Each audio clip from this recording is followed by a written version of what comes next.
मेरा नाम उस्मान अली पाशा है।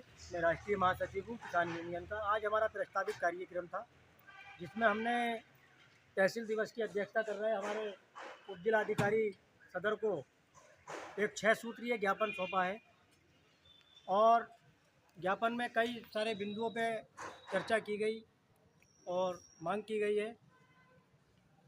अभी कुछ दिन पहले हमारे एक किसान यूनियन के नेताजी कलेक्ट्रेट में जाकर एक ज्ञापन देकर आते हैं और उस ज्ञापन में मांग करते हैं कि जो किसान यूनियनें फर्जी हैं उनकी जांच की जाए।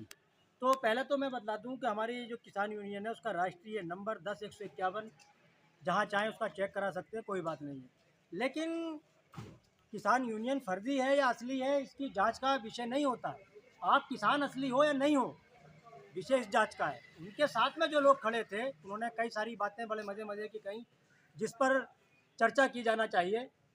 एक तो उन्होंने कहा कि जो किसान यूनियन के नाम पर लोग लैंडस्केपिंग, भूमाफिया का काम कर रहे हैं, सरकारी ज़मीनों पे कब्जा कर रहे हैं, तो उनके साथ में ही खड़े हुए लोग ग्राम बमनपुरी के घाटा संख्या 44 जो कि तालाब की भूमि है उस पर वो अवैध कब्जा कर चुके हैं, निकलवाइए उसको। उनके साथ में खड़े हुए सब आसरा आवास चट्टा कॉलोनी में ब्लॉक नंबर 17 में एक आवास पर अवैध कब्जा किए हुए हैं, निकलवाइए। लेकिन बात क्या है कि यूनियन की टोपियों का सही बात यह है कि हाल बहुत बुरा बना दिया है और जिनके पास में 1 बीघा ज़मीन नहीं, किसान यूनियन का कहानी जानते, किसानी को कुछ नहीं जानते, बस टोपी लगा के दिन भर घूम रहे। बात उनकी सही है, लेकिन बात जो है हकीकत बात यह है कि आवाज़ उठाने के लिए, किसान की आवाज़ उठाने के लिए किसान होना भी ज़रूरी नहीं है। लेकिन असली बात यह है कि जब आपको किसानों के मुद्दे पता होना चाहिए, आपको किसानों के मुद्दे पता नहीं, आप सरकारी ज़मीनों पे कब्जे कर रहे हैं, बिना उससे विकास प्राधिकरण से लेआउट पास कराए होटल खोल रहे हैं और आप मतलब कहते हैं जांच कराने की बात दूसरों की कर रहे हैं। तो वो ऋषिपाल अम्बाफ्ता जी बहुत अच्छे आंदोलनकारी किसान नेता हैं, उनका मैं हमेशा से सम्मान करता चला आया। उनका ही नहीं, जो भी किसानों के हित में लड़ाई लड़ रहा है, किसानों की बात कर रहा है, किसानों की आवाज़ उठा रहा है, मैं हर एक उस व्यक्ति का सम्मान करता हूँ। लेकिन जो किसानों को बांटने की बात करता है वो आदमी ना कल किसान हितैषी था ना आज किसान हितैषी है और बाबा टिकैत की टोपी का दुरुपयोग सबसे ज़्यादा जो कर रहे हैं वही लोग कर रहे हैं। तो ऋषिपाल अम्बाफ्ता जी को देखना चाहिए कि कैसे व्यक्तियों को उन्होंने अपनी संगठन में शामिल कर लिया, जबकि वो बहुत अच्छे आंदोलनकारी व्यक्ति हैं। उन्होंने जो अभी किसान आंदोलन हुआ उसमें बहुत बड़ा योगदान उनका रहा है, उनका ही नहीं लगभग सारे किसान नेताओं का बहुत बड़ा योगदान रहा है। तो ऐसे लोगों को उन्होंने जो शामिल किया है जो बिना विकास प्राधिकरण के लेआउट पास कराए, उसमें बगी को जाने वाले रास्ते पर जो रास्ता है घाटा संख्या मुझे याद नहीं है, तो उस रास्ते पर अवैध कब्जा कराए हुए हैं वो अपने पदाधिकारियों को।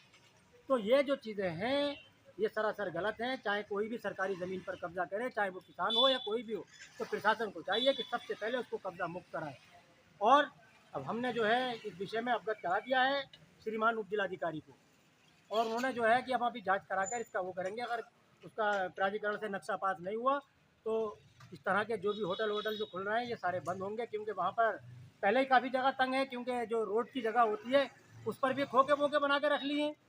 तो इस तरह से जो अतिक्रमण हटाने का काम कर रहे हैं, तो ईओ साहब भी बैठे थे, उन्होंने कहा कि हम इसकी जाँच करेंगे। मैं राष्ट्रीय उपाध्यक्ष कामरान शाखा भारतीय किसान यूनियन अम्बावता से हूँ। आज हम कप्तान साहब से मिले थे।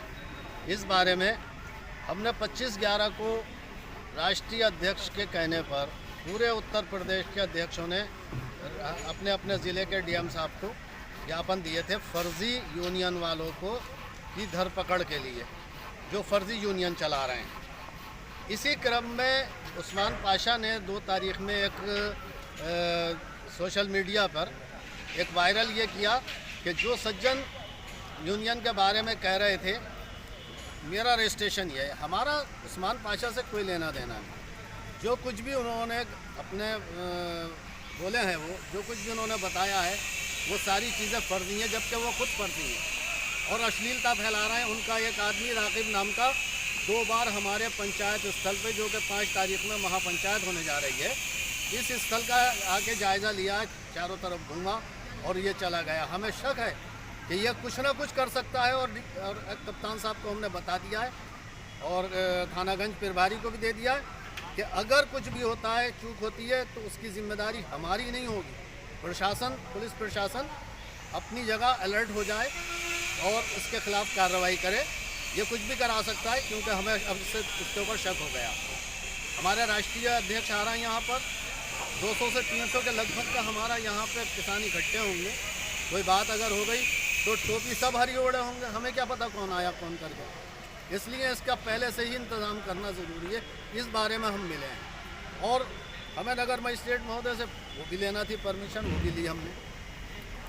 तो कप्तान साहब को आपने ज्ञापन दिया, तो उन्होंने क्या आश्वासन दिया है? उन्होंने सीओ साहब के लिए लिख दिया कि सीओ साहब इसकी जांच करेंगे, और जो इसकी अश्लीलता फैला रहा था, वो तस्वीरें जो इसने वायरल की थी अपनी अश्लील हरकतों की, वो भी हमने कप्तान साहब को फ़ोटो बनवा के दे दी।